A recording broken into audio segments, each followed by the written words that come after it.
In the previous modules, you've learned about generating and managing leads, finding your unique selling proposition, and communicating it. Here in this module, we'll cover crafting your secret offer, also known as the proposal, to present to your leads and potential clients.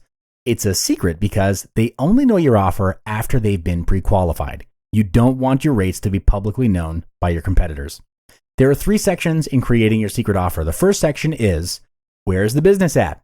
The second section is, what can I do for you? And the final section is, how much is the investment?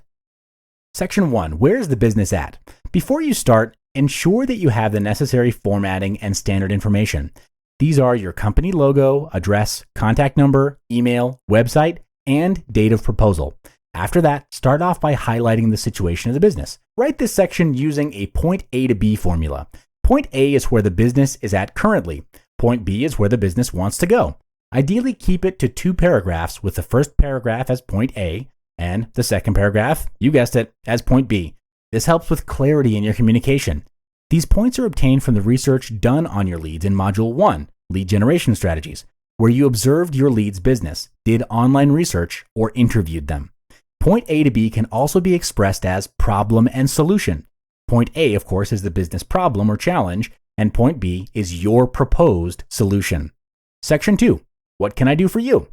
This section is about what you as the copywriter can do for your lead or client and is divided into 3 parts: objectives, measurements, and strategic options. Objectives are aligned and agreed upon in previous meetings. It's then listed according to priority to demonstrate your clarity, understanding, and focus of the proposal. Ideally, there should be at least 3 objectives with a maximum of 5, because too many objectives becomes unrealistic and loses focus. Objectives are to be written in an actionable statement with a clear end result. For example, increase website conversion rates by 12% within 60 days of campaign launch. Here, you know exactly what your role is, which is to produce the copy that converts an additional 12%. And you've got up to 60 days after the campaign launch to do it. After setting the objectives, you must have a way to measure success. Otherwise, you won't know whether your copy is underperforming, performing, or overperforming. This is important because if your copy is overperforming, you'd be in a better position to negotiate for a bonus or higher fees the next round. It also looks really good on your portfolio. Some clients don't track their marketing results, so be prepared to allocate additional manpower to track the results of your projects. The measurements proposed is a picture of what success looks like. Next, do up a projected estimate of what the end results would look like in value and numbers, meaning should they hire you, what is the minimum result that can be achieved? Sure, nothing is guaranteed, and you need to reiterate that, but leads and clients need to know this because it answers their doubts, and also it makes it easier for them to have the proposal approved internally.